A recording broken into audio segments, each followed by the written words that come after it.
¿Ya? Buenos días, compañeros. Voy a hablar sobre la placa de características de un transformador de distribución. Empezamos con lo que serían las fases. Aquí son tres fases, lo que quiere decir que que el transformador está estructurado para trabajar en un sistema trifásico, es decir, que tiene tres líneas de conexión y posiblemente un neutro. Seguimos con los kilovoltamperios o la potencia nominal, que es la potencia a la cual fue eh, diseñada el transformador para trabajar en plena carga. Sin embargo, cabe recalcar que el transformador debe trabajar entre un 70 y 80% de su capacidad nominal. Seguimos con la frecuencia.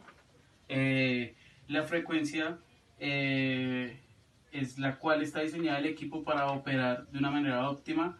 Se realizará solamente, debe trabajar solamente en este valor.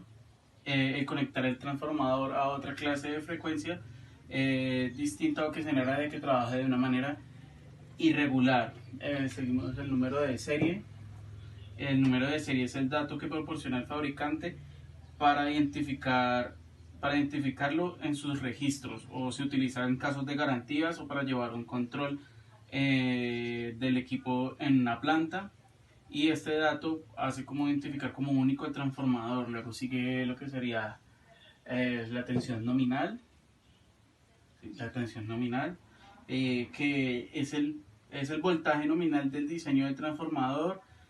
Podríamos encontrar dos voltajes en la placa de datos: el voltaje de alta tensión y el voltaje de baja tensión, que si en baja tensión encuentras dos valores de tipo de 220 y 120, significa que entre dos líneas tendrás 220 voltios. Además, entre una fase y neutro encontrarás 120 voltios. Esto es uno de los datos más importantes para la placa en los datos de los transformadores. Eh, Seguimos con lo que sería la masa. Se refiere a que comúnmente el peso total del conjunto de transformador, es decir, que se suma el peso del núcleo, las bobinas y el tanque más el aceite o el líquido aislante. Seguimos con lo que sería la impedancia, que es el porcentaje del transformador. Esto es utilizado en cálculos de cortocircuito. Mientras más grande sea la impedancia, significa que las pérdidas del transformador serán mayores.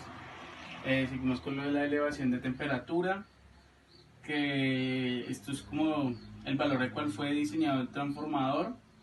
Mientras el valor se encuentre dentro del dato, o sea, dentro de lo que fue el fabricado, él podrá operar durante mucho tiempo, durante todo su ciclo de vida. Luego seguimos con la altitud, 2 metros sobre el nivel del mar.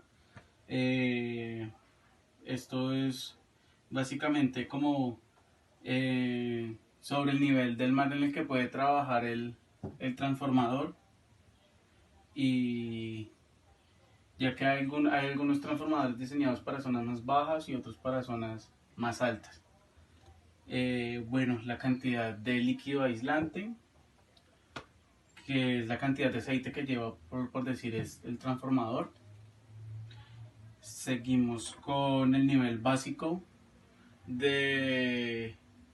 el nivel básico de aislamiento al impulso, que sería esto: nivel básico de aislamiento al impulso. Las normas de fabricación marcan los valores del voltaje que deben de soportar los transformadores en fenómenos transitorios según su tipo, y este dato puede encontrarse en alta y baja tensión. Seguimos con su tipo de refrigeración.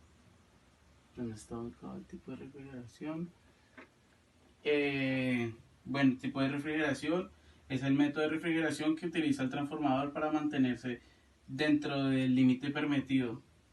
Y luego seguimos con las derivaciones, que las derivaciones sería que se refiere al cambiador de taps del transformador. Comúnmente tiene 5 pasos y se encuentran aislados en el devanado de alta tensión, el número del paso seleccionado define el voltaje que va a recibir el transformador en el lado de alta tensión para entregar el voltaje diseñado de baja tensión.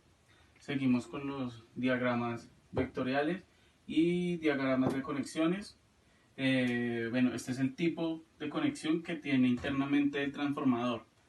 La fecha de fabricación, de cuando fue hecha, la norma del diseño, que esta norma nos indica cuáles son las especificaciones nacionales o internacionales que tiene el transformador, y por último podemos ver su eficiencia, que es la cantidad de energía activa aprovechada del transformador para la diferencia de la unidad de menos la eficiencia que nos dará las pérdidas totales del transformador. Muchas gracias, compañeros. En la descripción del video dejaré estos datos. Hasta luego.